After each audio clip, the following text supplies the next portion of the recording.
জয় হিন্দ, জয় ভারত বন্ধুরা। তোমরা হচ্ছে ডিফেন্স লাভার চ্যানেল। দেখো বন্ধুরা, আজকে এসএসসি জিডি কনস্টেবল অর্থাৎ 7ই ফেব্রুয়ারিতে হয়ে যাওয়া সমস্ত ফার্স্ট শিফটের কোশ্চেনগুলো নিয়ে আলোচনা করব। তো দেখো, প্রত্যেকটা কোশ্চেনের অ্যানালাইসিস করব এবং সবথেকে গুরুত্বপূর্ণ অ্যানালাইসিসগুলো একটু মন দিয়ে শুনবে, কারণ এই আমার যে কথাগুলোই না আগামী দিনে কারো না কারো শিফটের প্রশ্নগুলো আসছে। কালকে আমি তোমাদেরকে বলেছিলাম যে নির্দেশমূলক নীতিতে 40 নম্বর ধারাটা আমি উচ্চারণ করেছিলাম, আজকে শিফটে চলে এসেছে। সুতরাং এই কারণেই বলি যে প্রত্যেকটা প্রশ্ন মন দিয়ে একটু শোনো, একটু ভিডিওটা লম্বা হলেও, কারণ তোমাদের উপকার হবে। এক একটা শব্দ ভাষা খুবই কিন্তু এখন এই মুহূর্তে পরীক্ষার সময় একবারে খুবই গুরুত্বপূর্ণ। ঠিক আছে, প্রথম প্রশ্ন এসেছিল যে 1951 থেকে 90 সাল পর্যন্ত 1990 সাল পর্যন্ত কতগুলো পঞ্চবার্ষিকী পরিকল্পনা হয়েছিল। দেখেছো প্রশ্ন কীরকমভাবে তোমাকে করছে, তোমাকে একবারে পঞ্চবার্ষিকী পরিকল্পনা খুঁটিনাটি তথ্য কিন্তু তোমাকে ভালো করে পড়ে যেতে হবে, তোমাকে পুরো জ্ঞান রাখতে হবে, তবে কিন্তু এগুলো করে আসতে পারবে। দেখো, 7টা পঞ্চবার্ষিকী পরিকল্পনা হয়েছিল 51 থেকে 90 সাল পর্যন্ত। এই যে মিডিল পয়েন্টে টোটাল 7টা পঞ্চবার্ষিকী পরিকল্পনা হয়েছিল। এই মিডিল পর্যায়ের মধ্যে কিছু অ্যানুয়াল বার্ষিক প্ল্যান হয়েছিল, যেগুলো কিন্তু পঞ্চবার্ষিকী পরিকল্পনার মধ্যে গণনা করা হবে না। দেখো, এক ঝলক করে তাড়াতাড়ি ফটাফট চোখ বুলি নাও যে প্রথম পঞ্চবার্ষিকী পরিকল্পনা 1951 থেকে 56 সাল। দেখো, এখন আমি বলছি তো এই এই আলোচনাগুলো, দেখবে কালকে কারো না কারো শিফটে দেখবে প্রশ্নগুলো চলে এসেছে, তাই একটু মনটাকে চোখটাকে একটু বুলিয়ে রাখো, দেখো উপকার হয়ে যাবে। প্রথম পঞ্চবার্ষিকী পরিকল্পনা 51 থেকে 56 হয়েছিল। এর উদ্দেশ্য ছিল কৃষির ওপর। এটা হ্যারড ডমার মডেলের উপর ভিত্তি করে তৈরি হয়। আর এর লক্ষ্য ছিল 2.1%, এ অ্যাচিভ করেছিল 3.6%। অর্থাৎ এই 2.1%-এর সাথে 1.5 গুণ করে দেওয়া, 1.5 যোগ করে দেওয়া, তাহলে কিন্তু 3.6 পেয়ে যাবে, অর্থাৎ 1.5 গুণ আমরা বেশি অ্যাচিভ করেছিলাম। তারপরে দ্বিতীয় পঞ্চবার্ষিকী পরিকল্পনা 1956 থেকে 61 পর্যন্ত হয়েছিল। এর উদ্দেশ্য ছিল শিল্পের উপরে। প্রশান্তচন্দ্র মহলানবিস মডেলের উপর ভিত্তি করে কিন্তু গড়ে উঠেছিল। খুবই ইম্পর্টেন্ট এই প্রশান্তচন্দ্র মহলানবিস মডেল। এর লক্ষ্য ছিল 4.5%, এদের প্রকৃত বৃদ্ধির হার ছিল 4.27%। এই লক্ষ্য বৃদ্ধির হারগুলোও কিন্তু খুব ইম্পর্টেন্ট, এগুলো প্রশ্ন আসছে। তৃতীয় পঞ্চবার্ষিকী পরিকল্পনা 61 থেকে 66। এর উদ্দেশ্য ছিল কি? এর উদ্দেশ্য ছিল তৃতীয়টাও আবার কৃষির ওপর জোর দিয়েছিল, যেটা স্বয়ং সম্পূর্ণতার উপর অর্থনীতিতে। এই গডগিল যোজনার উপর নির্ভর করে গড়ে উঠেছিল। বৃদ্ধির লক্ষ্য ছিল 5.6% এবং প্রকৃত বৃদ্ধি ছিল তোমাদের 2.4%। আরেকটা জিনিস তোমাদেরকে পাশাপাশি আমি এখানে বলে দিই যে এই তৃতীয় পঞ্চবার্ষিকী পরিকল্পনার সময় সবুজ বিপ্লবের উদ্ভব হয়েছিল। অনেক সময় প্রশ্নটা আসছে সবুজ বিপ্লবের জনক ভারতের কে? নরম্যান বোরলক হচ্ছে সবুজ বিপ্লবের, এম.এস. স্বামীনাথন হচ্ছে ভারতের সবুজ বিপ্লবের জনক। এই 1965 সালে কিন্তু এই সবুজ বিপ্লব প্রতিষ্ঠিত হয়েছিল, এটাও মনে রাখবে। এবং আগামী দিনে প্রশ্ন এসেছিল যে এম.এস. স্বামীনাথন কত সালে কিন্তু মারা যায়, এটাও মনে রাখবে, 2023 সালে কিন্তু তিনি মারা যায়। ওকে, তারপরে চতুর্থ পঞ্চবার্ষিকী পরিকল্পনা 1969 থেকে 74 সাল পর্যন্ত হয়েছিল। এর উদ্দেশ্যই ছিল কি? আমাদের স্বনির্ভরতা এবং টেকসই বৃদ্ধি করা, স্থিতিশীলতা। দেখো, এই যে পুরো ডিটেলস না, আমি একবারে পুরো ডিটেলস আলোচনা করেছি আমি আমার পঞ্চবার্ষিকী পরিকল্পনা ক্লাসে। এখন শুধু ফাটাফাট শুধু রিভিশনের জন্য চোখটা বুলিয়ে রাখবো। ডিটেলস ক্লাসটা গিয়ে করে নাও, দেখবে অনেকটা হেল্প হয়ে যাবে। প্লেলিস্টে গিয়ে দেখো, আমার এসএসসি জিডির প্লেলিস্ট করা আছে। তাই ঠিক আছে, চতুর্থ পঞ্চবার্ষিকী পরিকল্পনার সময় শ্বেত বিপ্লবের তৈরি হয় 1970 সালে। এই শ্বেত বিপ্লবের অপর নাম অপারেশন ফ্লাড বা দুগ্ধ নামে পরিচিত। শ্বেত বিপ্লবের জনক হচ্ছে ভার্গিস কুরিয়াস। দেখবে কারো না কারো শিফটে এই ভার্গিস কুরিয়াস এই থাকবেই। শ্বেত বিপ্লবের জনককে? সবুজ বিপ্লব এসছে, এবার শ্বেত বিপ্লব আসবে। ওকে, আর এখানে তোমরা মনে রাখবে যে লক্ষ্য ছিল 4.4%, বাট প্রকৃত বৃদ্ধি ছিল 4.8%। ওকে, এটা লক্ষ্য আর প্রকৃত বৃদ্ধির মধ্যে পার্থক্যটা একটু বুঝিয়ে দিই। ধরুন আমি একটা টার্গেট ফিক্স করলাম যে আমি এতটা অ্যাচিভ করব, কিন্তু ফাইনালি আমার 5 বছরের শেষে দেখা যাচ্ছে যে আমি আমার যে টার্গেটটা করেছিলাম 4.4%, তার থেকে বেশি আমি আরও 4.4% বেশি আমি অ্যাচিভ করে নিয়েছি। তো সেটাই হচ্ছে প্রকৃত বৃদ্ধি। তারপরে পঞ্চম পঞ্চবার্ষিকী পরিকল্পনা 1974 থেকে 78। তো দেখো, এখানে পঞ্চম বার্ষিকী পরিকল্পনায় তুমি 1974 থেকে 78 পাবে। এখানে শুধু 4 বছর চলেছিল, 5 বছর চলেনি। প্রত্যেকটা পঞ্চবার্ষিকী পরিকল্পনা 5 বছর চলেছিল, এই একটাই পঞ্চবার্ষিকী পরিকল্পনা যেখানে শুধু 4 বছর চলেছিল। এই প্রশ্নটাই এসেছিল প্রথম শিফটে, প্রথম দিন 5 তারিখে, যে কোন পঞ্চবার্ষিকী পরিকল্পনা তার মেয়াদ শেষ করার আগে শেষ হয়ে গেছিলো। তো উত্তরটা সঠিক হয়ে যেত পঞ্চম পঞ্চবার্ষিকী পরিকল্পনা। ওকে, কারণ মোরারজি দেশাই যখনই ক্ষমতা এসেছিল এটা কিন্তু বন্ধ করে দিয়েছিল। ওকে, এর উদ্দেশ্য ছিল দারিদ্র দূরীকরণ। মূল লক্ষ্য বৃদ্ধির লক্ষ্য ছিল 4.4%, প্রকৃত বৃদ্ধি ছিল 4.8%। ষষ্ঠ পঞ্চবার্ষিকী পরিকল্পনা 80 থেকে 85 সাল পর্যন্ত চলেছিল। এর উদ্দেশ্য ছিল অবকাঠামো, কৃষি এবং শিল্পের উন্নতি, অর্থনৈতিক উদারীকরণ। ওকে, লক্ষ্য ছিল 5.2%, বৃদ্ধি পেয়েছিল 5.7%। সপ্তম পঞ্চবার্ষিকী পরিকল্পনা 85 থেকে 90 পর্যন্ত চলেছিল। এর উদ্দেশ্য ছিল টেকনোলজি, ভারতকে আধুনিকীকরণ করতে হবে, ঠিক আছে, মডার্ন করতে হবে, এটা সপ্তম পঞ্চবার্ষিকী পরিকল্পনার উদ্দেশ্য ছিল। লক্ষ্য ছিল তোমার আমাদের 5%, বাট আমরা অ্যাচিভ করেছি কত, 6.1% অ্যাচিভ করেছি। এটা আমাদের টার্গেট থেকে বেশিটা ছাড়িয়ে গেছিলাম। তো দেখো মোটামুটি এই 90 সাল পর্যন্ত চলে আসলাম। তাহলে এখানো থেকে 90 পর্যন্ত আমাদের টোটাল 7টা পঞ্চবার্ষিকী পরিকল্পনা হয়েছিল। টোটাল পঞ্চবার্ষিকী আমাদের টোটাল 12টা চলেছিল 2017 সাল পর্যন্ত, এটাও মনে রাখবে।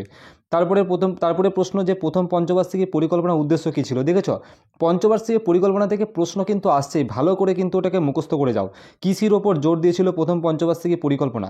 তারপরে প্রশ্ন এসেছিল ভারতনাট্যম নৃত্যের উৎপত্তি কোন রাজ্য থেকে হয়। অর্থাৎ 8টা যে শাস্ত্রীয় নৃত্য আছে, এই 8টা শাস্ত্রীয় নৃত্য থেকে কারো না কারো শিফটে প্রশ্ন কিন্তু আসছেই, সুতরাং এটা খুব গুরুত্বপূর্ণ হয়ে যায়।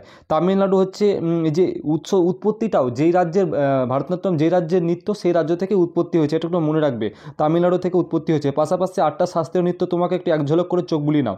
ভারতনাট্যম কোথাকার, তামিলনাড়ু। কুচিপুড়ি কোথাকার, অন্ধ্রপ্রদেশের। কত্থক কোথাকার, উত্তর ভারত বা উত্তরপ্রদেশ। কথাকুলি কেরালার। মণিপুরি কোথাকার, মণিপুরের। মোহিনীঅট্টম কিন্তু কেরালার। উড়িষ্যি উড়িষ্যার। সাত্রিয়া কিন্তু আসাম। সাত্রিয়া দেখবে কারো না কারো শিফটে আসবে, নেক্সট এক্সাম কিন্তু এটা সাজেশন দিয়ে দিলাম। ওকে, তারপরে ভারতীয় সংবিধানের 40 নম্বর ধারায় কী বলা রয়েছে। দেখো এই প্রশ্নটা আমি কিছুদিন আগেই আমি যে একটা অ্যানালাইসিস ক্লাস করেছিলাম, সেখানে বললাম যে তোমাদের ধারা 40, ধারা 44, ধারা 46, ধারা 47, ধারা 48, এই কটা ধারা পড়ে যাও, দেখবে কারো না কারো শিফটে প্রশ্ন চলে আসবে। আমি বলেছিলাম তখন সেই মুহূর্তে, দেখো আজকে কিন্তু চলে এসেছে। তো ধারা 40 এটা কিন্তু আমাদের গ্রাম পঞ্চায়েত নিয়ে বলা রয়েছে। পাশাপাশি বলে দিই ধারা 40 ইউনিফর্ম সিভিল কোড নিয়ে বলা রয়েছে, ইউনিফর্ম সিভিল কোড। ওকে, ধারা 46 এটা আমাদের SC ST নিয়ে বলা রয়েছে। ধারা 47 স্বাস্থ্য নিয়ে বলা রয়েছে। ধারা 48 এটি ধারা 48 আমাদের বন্যপ্রাণী সংরক্ষণ নিয়ে বলা রয়েছে। ধারা 49 আমাদের বলা রয়েছে বিভিন্ন মনুমেন্টস অর্থাৎ স্মৃতিসৌধগুলোকে রক্ষা করতে হবে। ধারা 50 শাসনতান্ত্রিক এবং বিচারতান্ত্রিক দুটো ভাগে ভাগ হয়ে যাবে। এবং ধারা 51 আমাদের কী করবে, আমাদের আন্তর্জাতিক শান্তি নিয়ে বলা রয়েছে। প্রত্যেকটা ধারায় আমি কম বেশি করে তোমাদের বলে দিলাম। এবং পাশাপাশি আরেকটা বলে দিই, 39-এর 4 নম্বর 39-এর 4 নম্বরে বলা রয়েছে নারী পুরুষ সবাইকে একল বেতন দিতে হবে। এটা কিন্তু অলরেডি SSC GD-তে এসেছিলো, তাই এটাও বলে দিলাম। এবং আগের দিন একটা প্রশ্ন এসেছিল যে ভারতীয় সংবিধানের DPSP কত থেকে কত নম্বর ধারা পর্যন্ত চলে, এটাও কিন্তু পাশাপাশি মনে রাখো 36 থেকে 51 নম্বর ধারা পর্যন্ত কিন্তু আমাদের DPSP নিয়ে বলা রয়েছে, অর্থাৎ director principal of state policy, অর্থাৎ নির্দেশমূলক নীতি। ওকে, তারপরে 2018 সালে কোন নৃত্যের জন্য সঙ্গীত নাটক একাডেমি পুরস্কার দেওয়া হয়। দেখো আমি এতক্ষণ যতগুলো প্রশ্ন করালাম বলো, আমার প্রত্যেকটা প্রশ্ন আমার ইউটিউবে করানো আছে, তোমরা নিজেরাই অ্যানালাইসিস দেখে বুঝতে পারছো, প্রত্যেকটা প্রশ্ন আমার ইউটিউবে করানো আছে। দেখো আমি সঙ্গীত নাটক একাডেমি থেকে তোমাদের বলেছিলাম প্রশ্ন আসবে, ক্লাস করে দিয়েছি এবং প্রশ্ন এসেছে। তোমরা যদি ডিটেলসভাবে না পড়ে থাকো সেটা তোমাদের ভুল। ওকে, তোমরা আমাকে দোষ এইভাবে দিতে পারো না। তপন কুমার পট্টনায়ক ছিলেন সঙ্গীত 2018 সালে তিনি কিন্তু সঙ্গীত নাটক একাডেমি পুরস্কার পেয়েছিলেন। আচ্ছা, ছৌ নৃত্যের জন্য, ঠিক আছে, এটা ফোন নয়, এটা ছৌ নৃত্যের জন্য তিনি কিন্তু পেয়েছিলেন। দেখো আমি PDF দেখিয়ে দিচ্ছি, ক্লাস করিয়েছি তার লাইভ প্রমাণ দেখিয়ে দিচ্ছি তোমাদেরকে। দেখো আমি ক্লাস করেছিলাম যে সঙ্গীত নাটক একাডেমি পুরস্কার বিভিন্ন ভারতনাট্যমের জন্য কারা কারা পেয়েছে।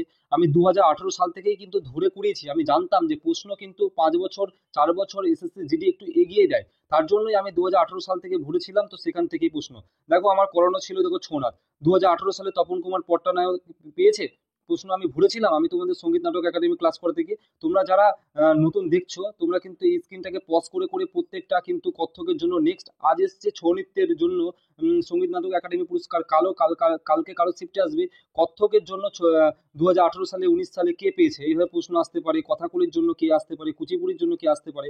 তো একবার স্ক্রিনটাকে পজ করে দেখে নাও, আমি বেশি ডিটেলস বলছি না, স্ক্রিনটাকে পজ করে ভালো করে পড়ে নিও। দেখো আমি ক্লাস কিন্তু করিয়েছিলাম এবং সেই ক্লাসের মধ্যেই কিন্তু প্রশ্ন এসেছে। তারপরের প্রশ্ন যে আচ্ছা এই প্রশ্নটা একটু অ্যাকুরেট কীভাবে করা হয়েছিল ঠিক আমি আইডিয়াটা করতে পারছি না, যে 2019 সালে কি কোনো আন্দোলন নিয়ে কিছু একটা, যাই হোক, যেটার উত্তর কিন্তু খিলাফত আন্দোলন। যদি প্রশ্নটা এভাবে করে থাকে যে খিলাফত আন্দোলন কোন আন্দোলনের সাথে যুক্ত হয়ে স্বাধীনতার জন্য সংগ্রাম করেছিল, তাহলে সেটা অসহযোগ আন্দোলন। 1919 সালে কিন্তু গান্ধীজির নেতৃত্বে এই আন্দোলন কিন্তু বিরাট একটা রূপ দিয়েছিল। ওকে, তো প্রশ্নটা কীভাবে করেছিল অ্যাকুরেট আমার ঠিক কালেকশন করতে পারিনি। ওকে, তারপরে হালদা উৎসব কোথাকার, হালদা উৎসব কিন্তু হিমাচল প্রদেশের। আমি তোমাদের তোমাদের বিভিন্ন নিউ ইয়ার ফেস্টিভ্যাল নিয়ে ক্লাস করেছিলাম। তো সেখানে আমি হালদা উৎসবটাকে আমি হয়তো আমি আমার পিডিএফ নোটটায় ভরে নিই, কিন্তু এমনি কিন্তু বলেছিলাম যে হালদা উৎসব কিন্তু হিমাচল প্রদেশের। দেখেছো প্রশ্ন কিন্তু কমন এসেছে। এতক্ষণ যতগুলো প্রশ্ন করলাম প্রায় কম বেশি প্রত্যেকটাই প্রশ্ন কিন্তু আমি তোমাদেরকে ক্লাস কিন্তু করিয়ে দিয়েছি। দেখো বিভিন্ন উৎসব সম্বন্ধে ফটাফট চোখ বুলি নাও। আজ উৎসব থেকে প্রশ্ন আসছে, তার মানে এতটুকু বুঝে নাও আগামীকাল যারা পরের শিফটে পরীক্ষা দেবে তাদের কিন্তু উৎসব থেকে কনফার্ম প্রশ্ন আসবে। ফটাফট চোখ বুলি নাও যে তামিলনাড়ুর হচ্ছে প্রধাণ্ড উৎসব, এগুলো অনেকেই আমার ক্লাস করেছে, তাও একবার ফটাফট রিভিশনের জন্য চোখ বুলি নাও। ঠিক আছে, নিউ ইয়ার ফেস্টিভ্যালের কথা বলছি, তামিলনাড়ুর হচ্ছে প্রধাণ্ড উৎসব। তারপরে হচ্ছে তোমার মণিপুরের হচ্ছে সজিবু চেরাওবা, এটা অলরেডি পরীক্ষায় প্রশ্নটা এসেছে যে সজিবু চেরাওবা কোথাকার উৎসব, মণিপুর।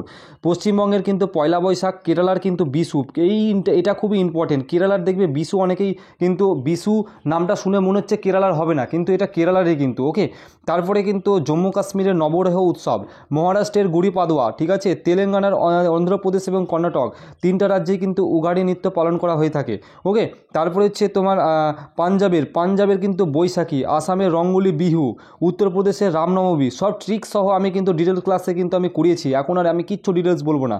তারপরে হচ্ছে রাজস্থানের নবরাত্রি, আমি বলেছিলাম ট্রিক্স, নো রাত্রি নো নাইট, যেখানে কোনো নাইট হয় না। গুজরাটের বেষ্টু বর্ষ বলেছিলাম, উত্তরাখণ্ডের বিশুভ সংক্রান্তি আমি বলেছিলাম, প্রত্যেকটা উৎসব বলা রয়েছে, দেখবে এগুলো পড়ে যাও, কারো না কারো শিফটে দেখবে চলে আসবে। ঝাড়খণ্ডের শারহুল উৎসব খুবই ইম্পর্টেন্ট, দেখবে কারো শিফটে আসবেই প্রশ্নটা।